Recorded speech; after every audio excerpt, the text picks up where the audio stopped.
राधा कुंड में स्नान करने से होती संतान प्राप्ति। संतान सुख की चाह में अहोई अष्टमी पर 24 अक्टूबर को बड़ी संख्या में निसंतान दंपति राधा कुंड में डुबकी लगाएंगे। स्नान मध्य रात्रि 12 से शुरू होकर दूसरे दिन सुबह तक चलेगा। जानकारी के मुताबिक अहोई अष्टमी राधा श्याम कुंड का प्रकट दिवस है। मानता है कि गौचारण लीला के दौरान अरिष्टासुर नामक राक्षस ने बछड़े के रूप में प्रभु पर हमला कर दिया। बछड़े के रूप में वध करने के कारण उन्हें गौवध का पाप लगा। इससे मुक्ति के लिए श्री कृष्ण ने अपनी बांसुरी से एक कुंड श्याम कुंड खोदा और उसमें स्नान किया। इस पर राधा जी ने श्याम कुंड के बगल में अपने कंगन से एक और कुंड राधा कुंड खोदा और उसमें स्नान किया। स्नान करने के बाद राधा जी और श्री कृष्ण के महाराज रचाया था। इससे प्रसन्न होकर राधा जी से कृष्ण ने वरदान मांगने को कहा। राधा जी ने कहा कि हम अभी गौवध के पाप से मुक्त हुए हैं। वे चाहती हैं कि जो भी इस तिथि में राधा कुंड में स्नान करे उसे पुत्र रत्न की प्राप्ति हो। इसका उल्लेख ब्रह्म पुराण व गर्ग संहिता के गिरिराज खंड में मिलता है। पहले क्या नाम आपका? पंडित मुकेश शर्मा। तो मैं बात कर रहे हैं अष्टमी मेला को लेकर, तो यहाँ बताया जाता है राधा कुंड में विशेष मान्यता है, क्या विशेष मान्यता है? विशेष मान्यता है, यहाँ पर संतान के रूप में अहोई अष्टमी का स्नान मनाया जाता है। वैसे सारी मनोकामनाएं राधा रानी पूर्ण करती हैं। संतान वाले जो दंपत्ति हैं वो रात्रि के चंद्रमा जी का दर्शन करके तब डुबकी लगाते हैं, और वैसे ही जो जिस कामना से आता है वो किसी भी समय पर लगा सकता है। उसके लिए चंद्रमा जी के दर्शन करने के उपरांत वाला कोई सिस्टम नहीं है।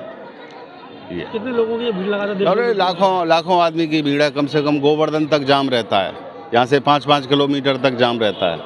इस कुंड की मान्यता को लेकर बात करें तो यहाँ भगवान श्री कृष्ण गाय चराते थे द्वापर में, जब भगवान का जन्म मथुरा में हुआ है। यहाँ गौचारण भूमि गिरिराज जी के पर्वत के किनारे यहाँ पर गाय चराते थे।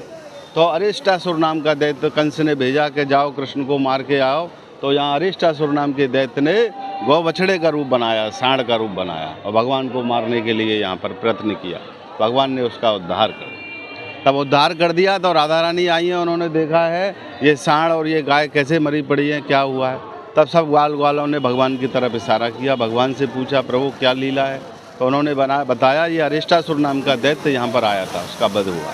तो भगवान ने, राधा रानी ने कहा आपके हाथ से भी गौ हत्या हुई है, इसके लिए आप अशुद्ध हो गए हो। तीर्थों में स्नान करके तब आप आइए, हमारी रासलीला में उससे पहले नहीं आ सकते। भगवान बोले वृंदावनम प्रतज्यम पादमेकम न गच्छामि। हे प्रिय, मैं वृंदावन को छोड़कर एक पग भी बाहर नहीं जा सकता।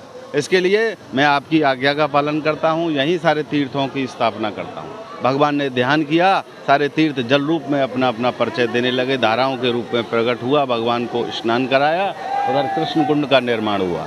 तब राधा रानी ने भी अपने हाथ के कंगन से, यहाँ पर कंगन कुंड है बीच में, कंगन कुंड का निर्माण किया। तो राधा कुंड में राधा कृष्ण का जो प्राकट्य है वो अहोई अष्टमी वाले दिन है। उसी दिन यहाँ पर राधा कुंड में महापर्व अहोई आठे का पर्व लगता है। राधा रानी ने वरदान दिया, मेरे कुंड में जो आएगा स्नान करेगा मैं उसको धन संपत्ति का वरदान करती हूँ। भगवान ने कहा मेरे कुंड में जो आएगा स्नान करेगा मैं उसको भाव भक्ति का वरदान करता हूँ। संतान प्राप्ति के लिए राधा कुंड में स्नान होता है। बोलो राधा कृष्ण भगवान की जय हो।